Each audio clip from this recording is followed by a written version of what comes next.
The Astray is the only retirement from the Grand Prix so far. No. But as I complete that sentence, Charles Leclerc is coming to a stop. Then Verstappen and Hamilton to the inside of Verstappen. They're nearly banging wheels. In the background goes Charles Leclerc. Now, the beginning of the 2023 season has proven to be a catastrophic one for Ferrari, leaving the Maranello team drowning in despair. Carlos Sainz, in search of greener pastures, has been exploring other development paths, while Charles Leclerc has shockingly announced that his sole ambition for the season is to merely complete the race. Such a bleak outlook for a team that prides itself on its legacy and prowess is nothing short of disheartening. As Ferrari struggles to regain its footing and get back on track, tensions have been simmering between Sainz and Vasseur.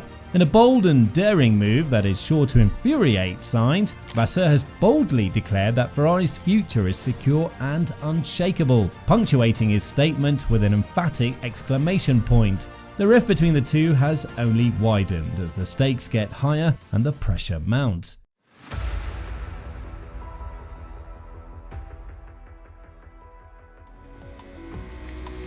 Yeah, being behind like this is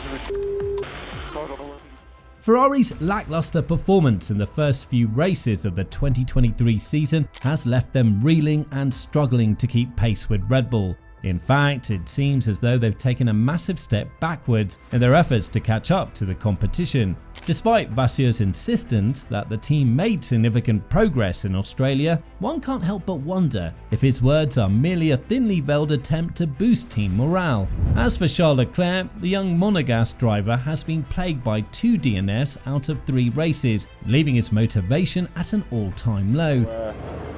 Yeah, just extremely frustrating. I mean, it's the worst start to the season ever, really.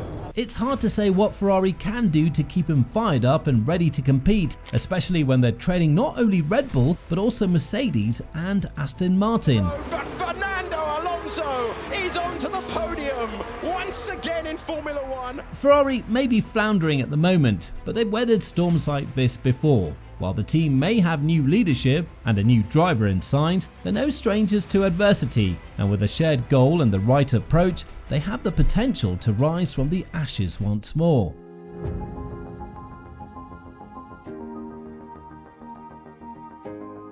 But Sainz isn't content to sit idly by and wait for things to turn around. He's called out the team and demanded a change in the direction of their development efforts, pointing out that they seem to be spinning their wheels and making no progress whatsoever. It's a bold move to be sure, but when you're faced with the daunting task of catching up to Red Bull, sometimes bold moves are the only way to get ahead. It's true that in Bahrain, Sainz had the speediest car in terms of straight line velocity, but in Australia, Ferrari was left eating Red Bull's dust, ranking a measly 4th in the speed department. And let's be real here, while a need for speed is crucial, it's hardly the be-all and end-all when it comes to winning races or even vying for a championship title. With the competition heating up, it's not just Mercedes that needs to consider shaking things up. Ferrari may be facing some tough decisions in the near future as they struggle to keep up with the pack and find their footing once again. While Sainz is chomping at the bit for a change in development direction, team principal Fred Vasseur is singing a different tune. According to the Frenchman, Ferrari is right on track and there's no need for a course correction. honestly, we have positive points on the weekend. But isn't it the drivers who are on the front lines of the action, experiencing the car's quirks and idiosyncrasies firsthand? No, come on. What happened, guys? No power. It seems like Sainz and Leclerc would be the ones best equipped to diagnose what's going wrong with the vehicle and make the necessary adjustments. Yet, Vasseur remains adamant that the team is headed for success, and Sainz's pleas for change are falling on deaf ears.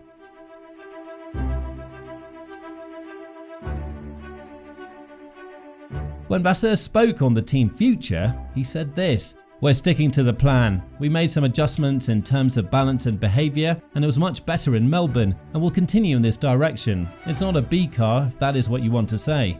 In the unpredictable realm of F1, when a team hits a rough patch, whispers of a Plan B car start to swirl like a whirlwind. It's a common occurrence, and the latest victim is none other than Mercedes. But here's the kicker: they actually owned up to their mistakes and admitted their no-pod side pod design was a total flop. But what about Ferrari? Well, it seems like they're chuffed to bits with their chunky side pods, which have propelled them to the top of the speed charts. But here's the thing, their lackluster performance in other departments, such as downforce generations, mean they're not exactly firing on all cylinders. It's becoming increasingly evident that some tweaks may be necessary for the SF23 to reach its full potential.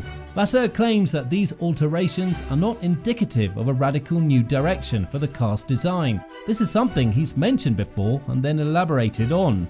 We won't come with something completely different. We'll continue to update this one and we'll try to update massively. To do a new project during the season, to start from scratch, to do a new car with a cost cap, but also considering the restriction of the wind tunnel time. I don't want to say that's impossible, but it's very difficult. Now, ever since the season opener in Melbourne, Ferrari's been tinkering with the SF23 like crazy. But here's the thing, the changes haven't exactly been a slam dunk for Sainz and Leclerc. In fact, let's call it like it is, they had a pretty lousy qualifying session compared to the likes of Mercedes and Alonso, with Leclerc not even able to beat Stroll. Ouch.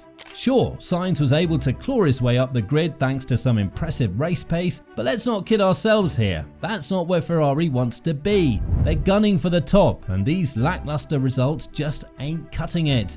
Looking good, here's Sainz though, and he goes ahead of his teammate. Although the best of the Maranello team has yet to be seen, Vasseur is adamant that there is a development path that the team will follow in upcoming races like Imola. When asked if Ferrari's development plan has been in place for a while or it had been tweaked to produce results more quickly, the Frenchman said, "There's always a development plan before the start of the season, but at the same time there is room for change depending on the needs of the car. We acted very quickly, already starting to make changes in Melbourne, but we can't massively change the plan, there are budget constraints, but we've managed to speed up the process. Some changes originally planned for Barcelona will arrive at Imola."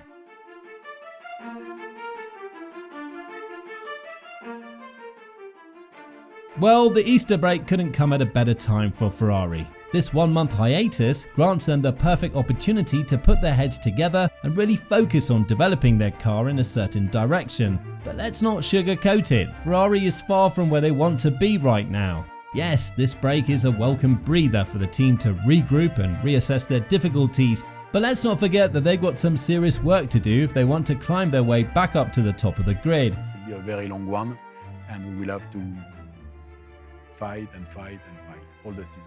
So let's all sit tight and see what kind of magic Ferrari can pull out of their hat during this break. I don't want to be a downer or anything, but when a team is sliding backwards and losing ground to not one, not two, but three teams in front of them, it's not exactly a rosy picture. Ferrari's drivers haven't even made it on the podium in the first 3 races, and if their previous season is any indication, I highly doubt that they'll be able to turn things around anytime soon. It's like there's a dark cloud looming over the team, and their lack of accountability and inability to deliver with the SF23 is simply unacceptable. As I mentioned earlier, Leclerc is only focusing on finishing races, which says a lot about where the team is at and what kind of vibe is circulating in their garage. Ferrari might snag a victory in their fight against the FIA if they're granted an appeal for Sainz's penalty in Melbourne. But let me at least discuss with the stewards in the stewards room. But let's be real here, that's hardly the end game they should be aiming for. With Leclerc having only 6 points after 3 races and the team struggling to keep up with their competitors, it's fair to wonder if a major overhaul of the team is on the horizon. Remember, Vasseur's already hinted that Leclerc's contract renewal isn't the team's top priority, as they're laser focused on the 2023 season. But that's a heavy burden for the driver to carry, as Bottas can attest from his own experience. And with Ferrari's current performance woes and the alluring prospects unfolding at Mercedes with Lewis Hamilton, Leclerc could very well be packing his bags sooner rather than later.